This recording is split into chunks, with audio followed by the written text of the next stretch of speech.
ऐसे जरूरी नहीं है, लेकिन वीडियो को लाइक या फिर डिसलाइक कर दिया करें। इस मूवी के स्टार्ट में हम बारबरा नाम की एक छोटी लड़की को देखते हैं जो जंगल में जाकर एक रेड कलर का जूस बना रही होती है। जूस बनाने के बाद वो उसे जंगल में अलग अलग जगहों पर डाल देती है और फिर वो थोड़ी ही दूर एक जगह पर जाकर छुप जाती है। इसका मतलब ये था कि वो किसी को ट्रैप करने की कोशिश कर रही थी। इसके फौरन बाद हम एक डरावने से हाथ को देखते हैं जो कि उस जूस को हाथ लगाता है और ये सब कुछ दूर खड़ी बारबरा भी देख रही थी। इसके बाद हमें बारबरा की सिस्टर दिखाई जाती है जो कि अपने सिबलिंग्स के लिए खाना बना रही थी। इसी दौरान बारबरा का भाई अपने फ्रेंड्स के साथ वीडियो गेम खेल रहा था जिससे वो काफी शोर कर रहे थे, जिसकी वजह से बारबरा को गुस्सा आता है और वो टीवी बंद कर देती है और कहती है कि तुम्हें बिजली बचानी चाहिए, टाइम वेस्ट मत करो अपना। इस बात की वजह से बारबरा के भाई को काफी गुस्सा आता है। फिर जब बारबरा की सिस्टर उनसे खाना खाने के लिए कहती है तो उसका भाई उसे कहता है कि मुझे खाने में मीट चाहिए था। ये कहकर वो गुस्सा होते हुए वहाँ से चला जाता है। यहाँ पर हमें पता चलता है कि बारबरा की सिस्टर अकेले ही अपने सिबलिंग्स का ख्याल रख रही है। इसके बाद हम देखते हैं कि बारबरा जब ऊपर वाले रूम में जाने की कोशिश करती है तो उसे वहाँ पर अजीब सी आवाज सुनाई देती है जिसकी वजह से वो काफी डर जाती है और वहाँ से भाग जाती है। फिर बारबरा अपने पर्स की पॉकेट में एक छोटा सा हैमर रखती है। इसके बाद नेक्स्ट डे हम बारबरा को एक टूटी हुई ट्रेन के पास देखते हैं जिस ट्रेन पर बारबरा एक साइन बनाती है। इसके बाद वो एक बीच पर चली जाती है जहाँ पर सोफिया नाम की एक लड़की आकर बारबरा से बात करने की कोशिश करती है, लेकिन बारबरा उसकी बातों में इंटरेस्ट नहीं ले रही थी और उस लड़की से काफी रूडली बात कर रही थी। फिर नेक्स्ट डे जब बारबरा स्कूल जा रही होती है तो उसे सोफिया एक बार फिर से मिलती है और वो बारबरा को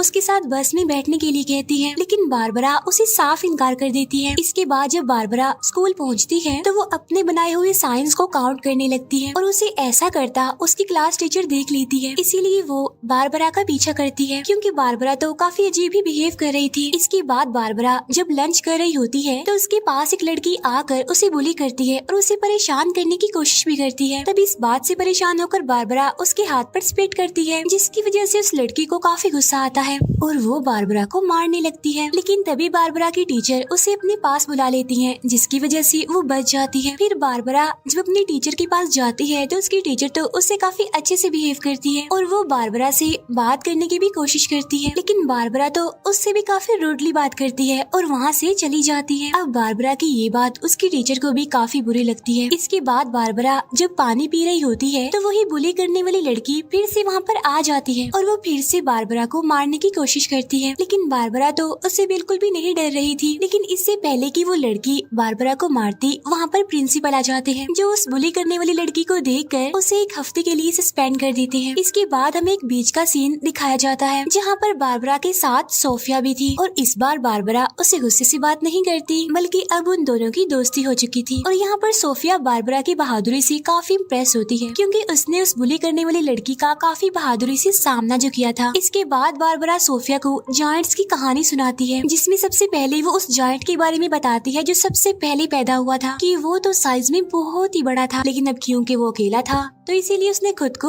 मार दिया, जिसकी बॉडी से बहुत सारे जायंट्स पैदा हुए जिनमें एक तो वो जायंट्स थे जो बर्फ में रहते थे, दूसरे वो जायंट्स थे जो एक ही दफा में बहुत सारे लोगों को मार देते थे, तीसरे जायंट्स वो थे जो बच्चों के खून से नहाया करते थे और एक जायंट्स वो भी होते हैं जो तुम्हें तभी नजर आते हैं जब बाकी जायंट्स तुम्हारे आसपास आने वाले होते हैं और इनसे भी खतरनाक होते हैं टाइटन्स जिनकी सिर्फ आवाज सुनकर ही इंसान कांप उठे। अब बारबरा की बातें सुनकर सोफिया काफी डर जाती है। बारबरा उसे ये भी बताती है कि इन सब जायंट्स को पकड़ने के लिए मैं एक ट्रैप भी बनाती हूँ ताकि मेरे ट्रैप में वो जायंट्स फंस जाएं और मैं उन्हें मार सकूं। इसी दौरान बारबरा उसे अपनी पॉकेट में रखे हुए छोटे से हैमर के बारे में बताती है कि वो हैमर जायंट्स की हड्डियों से बना हुआ है जिसकी मदद से वो सारे जायंट्स को मार डालेगी। अब यहाँ पर हमें पता चलता है कि इस हैमर को तभी निकालना है जब उसकी जरूरत हो।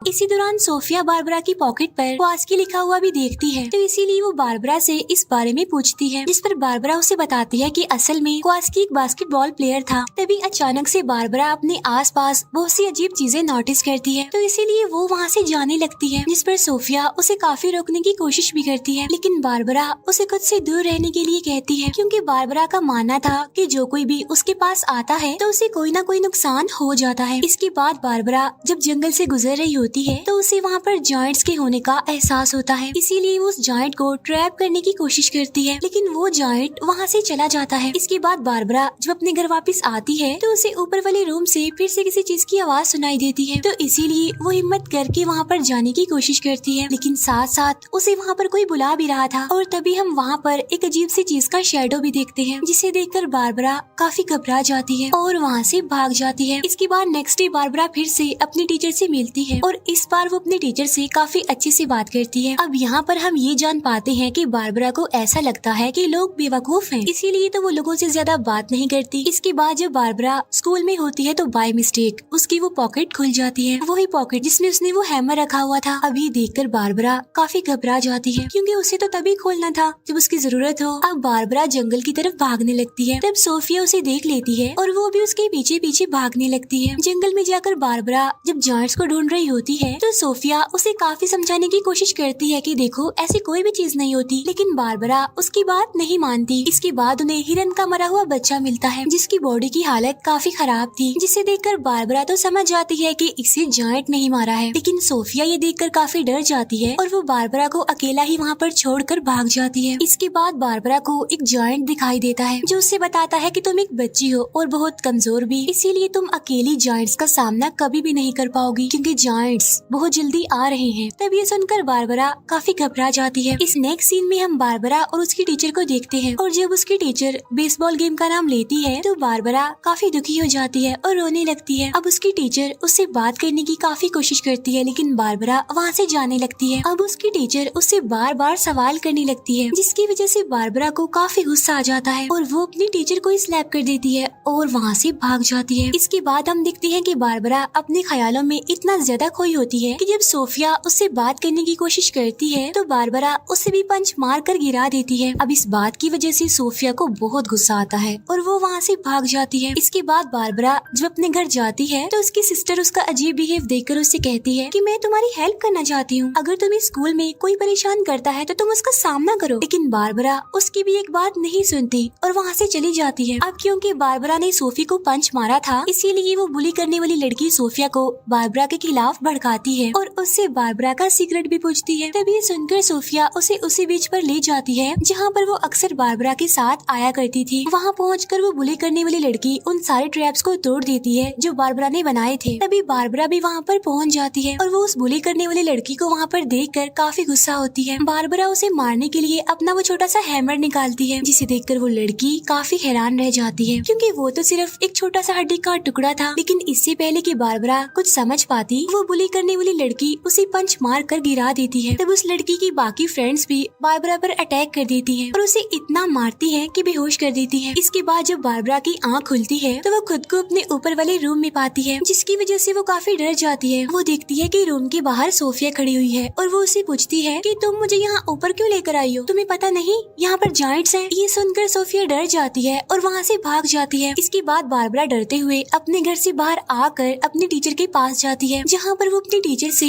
बात करने की कोशिश करती है, लेकिन उसकी टीचर उसकी बात पर ध्यान नहीं दे पाती, क्योंकि वो अपनी फैमिली के साथ बिजी होती है। तब बारबरा उसे कहती है कि सब मरने वाले हैं।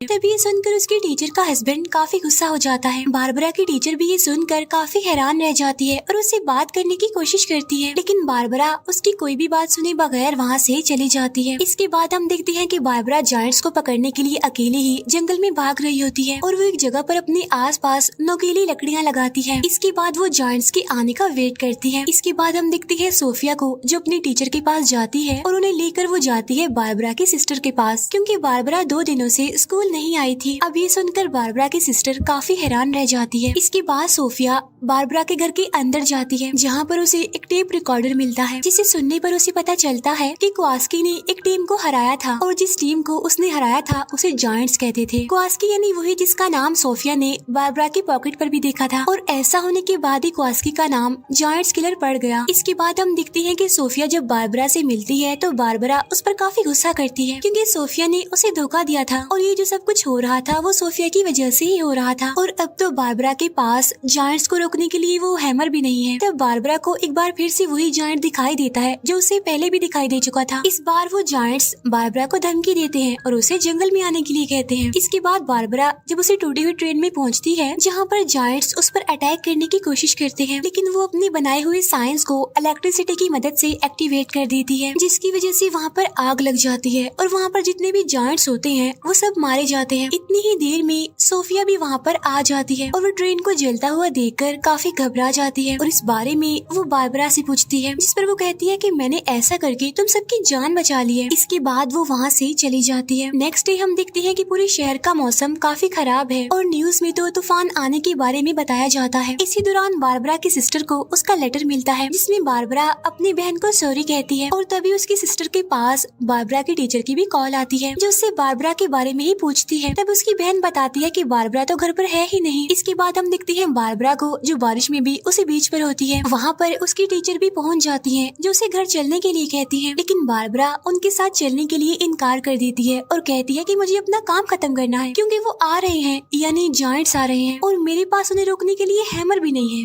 अब यहाँ पर हम देखते हैं कि बारबरा की टीचर बार बार उसे उसकी मदर की याद दिलाती है और उसे घर चलने के लिए कहती है। यहाँ पर हम जान पाते हैं कि असल में बारबरा की मदर बीमार है, इसीलिए तो उसकी टीचर उसे इस चीज का सामना करने के लिए कहती है, लेकिन हर बार की तरह बारबरा इस बार भी वहाँ से भाग जाती है। फिर वो एक बीच के किनारे पहुँचती है जहाँ पर उसे सोफिया मिल जाती है। उस टाइम बारिश भी काफी तेज हो रही होती है। बारबरा सोफिया को वहाँ पर बने एक छोटे से घर में छुपा देती है और खुद वो अकेली ही जायंट्स का सामना करने के लिए बिल्कुल तैयार हो जाती है। और जब एक जायंट बारबरा पर अटैक करता है तो उस टाइम उसे अपनी पॉकेट से एक लाइट निकलती हुई दिखाई देती है और जब वो उस पॉकेट को खोलती है तो उसमें से एक हैमर निकलता है जो कि असली का था। फिर वो उस जायंट को कहती है कि तुम मेरी मदर को कभी भी नुकसान नहीं पहुंचा पाओगे। फिर बारबरा उसी हैमर से उस जायंट पर अटैक कर देती है जिसकी लाइट से वो जायंट इंजर्ड हो जाता है। इसके बाद हम देखते हैं कि वो जायंट बारबरा से बड़े ही प्यार से कहता है कि मैं तुम्हारी मदर को नहीं बल्कि तुम्हें लेने आया हूँ यहाँ पर। अब ये बात सुनकर बारबरा काफी हैरान होती है और उसे कहती है लेकिन मैंने तो तुम्हें हरा दिया। अब यहाँ पर बारबरा को ये बात पता चलती है कि वो चाहकर भी अपनी मदर को नहीं बचा सकती, जिसकी वजह से बारबरा काफी गुस्सा हो जाती है। इसी दौरान वो जायंट बारबरा को अपने हाथ में उठा लेता है और उसे खाने की कोशिश करता है, लेकिन बारबरा अपने हैमर से उस पर फिर से अटैक करती है जिसकी वजह से वो जायंट उसे नहीं खा पाता और वो जायंट वापस भी चला जाता है, जिसकी वजह से शहर का मौसम भी अब काफी बेहतर हो गया था। इसके बाद सोफिया बाहर आकर बारबरा को काफी आवाजें लगाती है और ठीक उसी टाइम बारबरा तो पानी में डूब रही होती है और उसे उस टाइम जायंट की आवाज भी सुनाई दे रही होती है जो उसे कह रहा होता है कि एक दिन तो सबने मरना है, इसीलिए जब तक तुम्हारे पास टाइम है तुम अपने हर एक मोमेंट को ऐसे जियो जैसे वो तुम्हारी जिंदगी का आखिरी पल हो। ये सुनकर बारबरा की जीने की उम्मीद फिर से जाग जाती है और इसीलिए वो पानी से बाहर निकल आती है। इसके बाद बारबरा हिम्मत करके ऊपर वाले रूम में जाती है और यहाँ पर हम देखते हैं कि इस रूम में कोई और नहीं बल्कि उसकी मदर है जिनकी हालत काफी खराब है, यानी वो काफी बीमार है। वो बारबरा को